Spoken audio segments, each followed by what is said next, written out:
Seriously?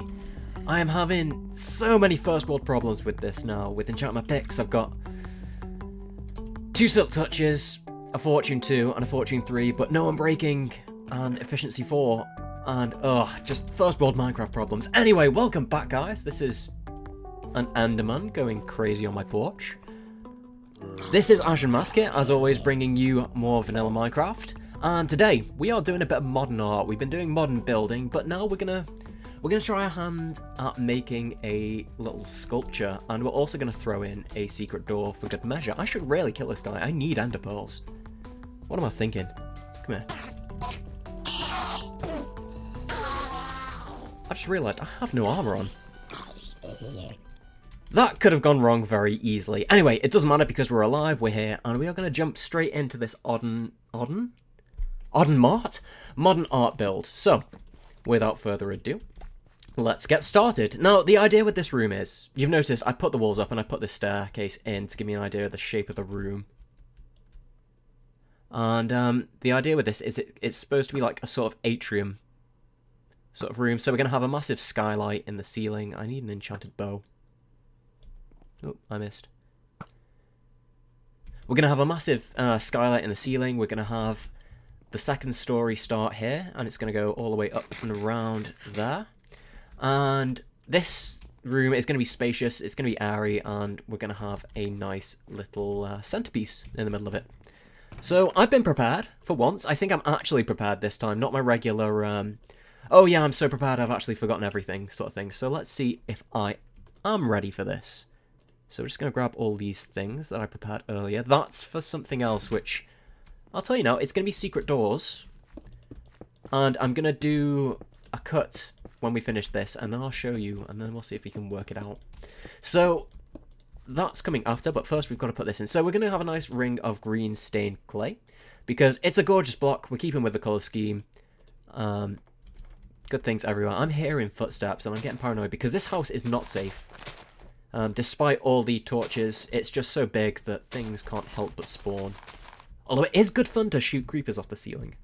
But, not safe, and I really, really don't fancy having myself blown up anytime soon. But it's daytime now, we should be fine. So let's fill all this in. And I'm not an arty person, if you know what I mean. I don't really... I enjoy going to galleries and museums, but I don't, you know, decide on a Saturday, hey, I'll go to an art gallery today, mainly because there aren't any near where I live, but also, I don't know, I enjoy going to them if I'm like in a different country or something, but I never do it when I'm back at home, so maybe I should change that. But so anything I say about modern art is probably wrong, so just ignore it. So anyway, we are going to put like a little natural display here, and it's going to be of a fallen tree. Let's put that like that. This tree is going to be like, I think that's the dimensions of a regular vanilla Minecraft tree. Yeah, it doesn't go up over the top. As far as I'm aware, let's just see what that looks like. It looks okay. Yeah, actually, yeah, we'll leave it like that. Actually, we do need to leave it like that for reasons that I'm not going to tell you yet. So let's just make ourselves a sign. And one of the things about modern art is it needs to be thought-provoking. So we're going to have a very thought-provoking title for this piece. We're going to call it Day 1. Artist Steve. That's Steve's name, apparently. Apparently it has a question mark. Always has done, just nobody uses it. And, yeah, Day 1. This represents the... Oh, apparently there's a creeper coming in as well. Anyway, this represents the struggle. Everybody remembers that first day on Minecraft when you punched that first tree down, and this is what it's like would look like if, you know, there was actually gravity in this game. Thank God there isn't. Thank God there is no gravity, but that's what it would look like if it was realistic. So we have this thought-provoking title. You sit there and you think back on your first day, and you're like, oh, this is the start of my journey. This is where it all begins, and that's what this piece symbolizes. The beginning of a journey. I'm talking utter nonsense, aren't I? Anyway, we have a secret door to make. Actually, no, we don't. First, we have something else to do.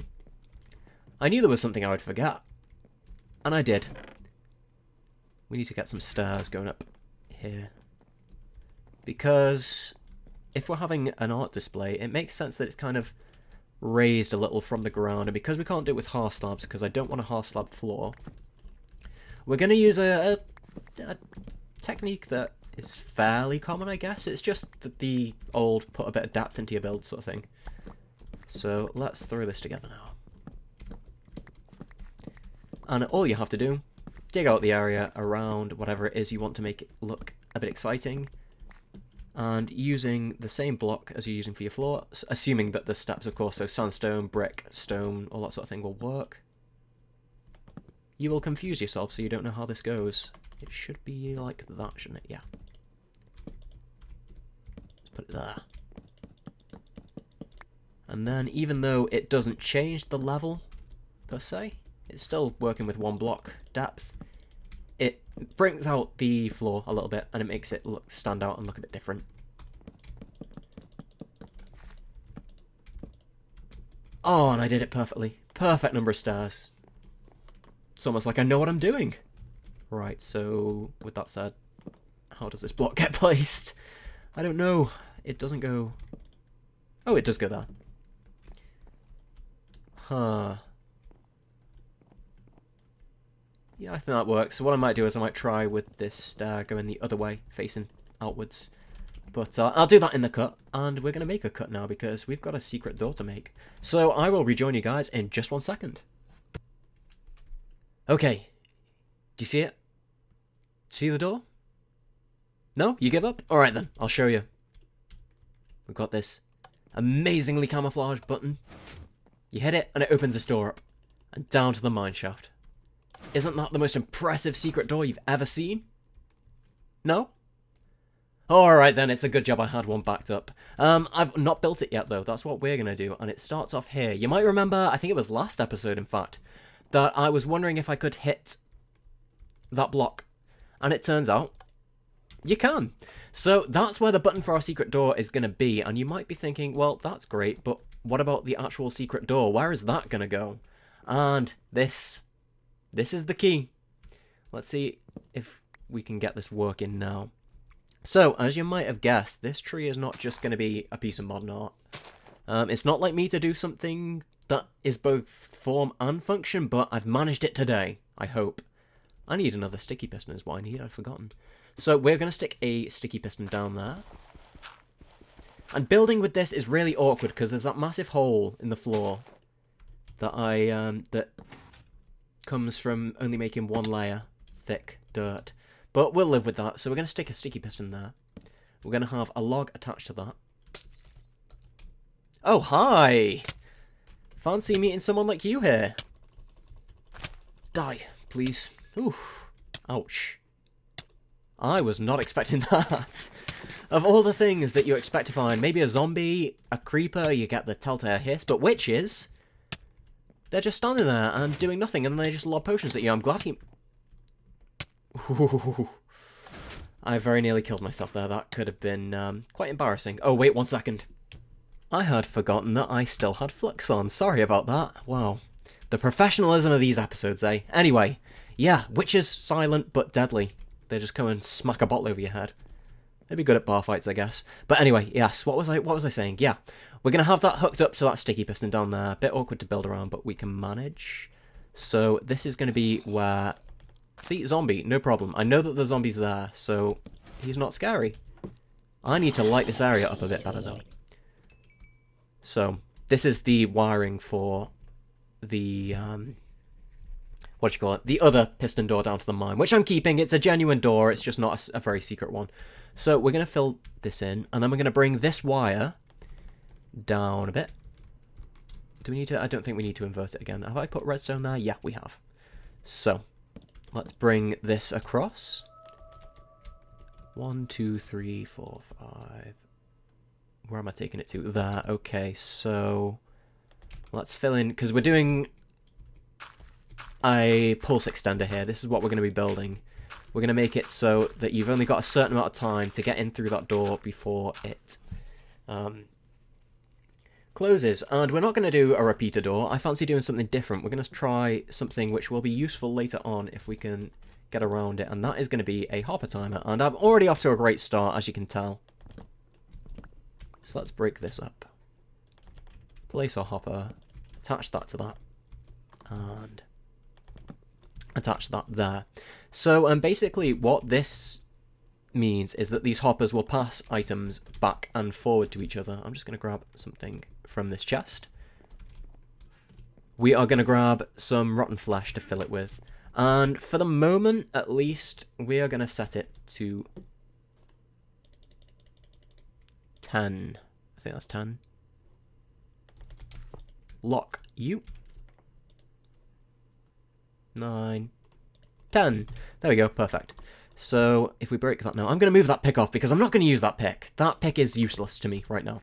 So what we need to do now is remember that I need another sticky piston. That's what. But first we'll actually... No, we need to go and grab that before I can show you what this thing does. I cursed it, didn't I? I said this time I'm actually going to have stuff ready, and that turned out to be a terrible lie. I don't even have enough cobble. Have I got my fortune pick on me? Wow. Don't have enough cobble to make a piston. Impressive. So, let's go back up and grab a slime, because I forgot that as well. And we've got a crafting bench up here, so it makes sense that we do it here. Okay. Bit of redstone. Put it in the wrong place. Some wood, which doesn't go there. Wow, this has been a top showing today, and I didn't even get enough freaking cobble. Urgh. If this is your first Ashen Plays Minecraft episode, welcome to this professional, dedicated, and totally organised environment where we bring you the highest quality content in the least possible time. I hope you enjoy your stay. Right, so there is the piston. Let's make it sticky. Tasty. And let's go and stick this down here. And we are going to stick this other one down here. And in between those, we are going to put a redstone block, and that's going to lock whichever hopper it is next to. So, now, what we need to do is feed these comparators into something. Stick a dollop of redstone on each bit. Ooh. That's going to be powered by the comparator when that comparator is turned on. Which, because this is sticky, it is going to be this one generally, because the sticky piston pulls it back when it retracts. Whereas that one doesn't. So that's our input. And I'm hoping that is going to be long enough. As in, it's not going to run out 1, 2, 3, 4, 5, 6, 7, 8, 9, 10. Wonderful! So there's our input. And basically, what happens when we press that button, it's going to shove this redstone block forward and unlock that hopper. In theory. Now we just need to do the output. Let's grab ourselves a repeater. Stick it there. Have it feed into another block, which we'll just... Oh, no. That's not what I wanted. We'll stick that there. I see you, creeper. Don't think you're going to get the jump on me. But also, please, please, please don't blow up right underneath my house. Okay, and then we just have... Is that going to work? I can't remember if that's... Yeah, that's how we'll do it. Just to be safe. I don't know if we could have one feeding out that block. I guess we could. Let's try, actually. This is, like, really basic redstone stuff that I don't know. Yeah, of course we can. I'm being stupid. So let's feed that into there. We've got 10. So hit the button. Pushes that redstone block forward. Unlocks this hopper, which starts feeding into that. Because this is going to have an item in, it's going to send out a pulse. I guess you couldn't see it there because the item didn't stay long enough. But it will send out a pulse, which will power this. And open this. I need to invert that signal, in fact. So let's stick a torch down. I already had a load of torches. I can't see for looking. Yeah, it's going to open this. As soon as all the items from this... Well, as soon as... I can explain this. I know what I'm doing, honestly. As soon as this hopper is empty, this signal is going to stop. It's going to draw that redstone block back. It's going to unlock that, and that will slowly empty. And when it's empty, the signal will stop going there. Simple, honest. So, now the big moment of truth is, let's see if this works. And let's not suffocate ourselves going through this door again. Right. So, we jump and hit. That's opened. Staying open for a fair while. Let's see if we can catch it in action. Yep, those hoppers are now empty. So it goes back and closes. In fact, that was a lot of time. We can possibly make it shorter. That's the good thing about these hopper timers. That's why I really want to learn how to use them. Is because they're so much more easy to configure than the redstone repeater ones. So let's just jump up here and see if this gives us enough time to run back and jump in that hole. Come on. Yeah, just made it. So, for now, we're not going to use this for anything, but soon we are going to use this to... Oh, I forgot that was there. We're going to have to move that to the other side because we're going to have a drop down here.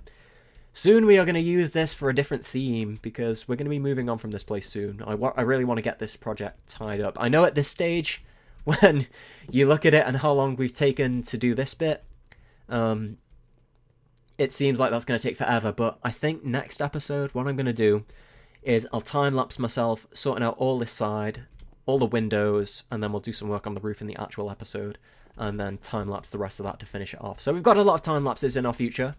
Maybe I'll just decide to do stuff off-camera. I did this, by the way. I forgot to add. While I was off-camera, I added this arch just so I can get the splash in without lying to you guys, so I can have, yeah, let's have it like that. I'll figure it out. We might have to dig into the floor a bit, but there'll be a nice splash for this episode, and I won't have to lie about it. So, that's going to be it for this episode, guys. We're going to push on with the actual shell of the build in the next 2 or 3 episodes. Hopefully, within 3 episodes, we'll have the shell done, and we can... I went to scratch my eye there, and then just came back and was like, whoosh. You can't see anything now. But yeah, within 3 episodes, I hope to have at least the outer shell of this thing done without starving to death. So, I hope you've enjoyed this episode. It might be a short one, actually, I don't know. But, yeah, hopefully you'll join me to see how this build continues and we can try and get it done together. So, until that next episode, guys, I will see you then.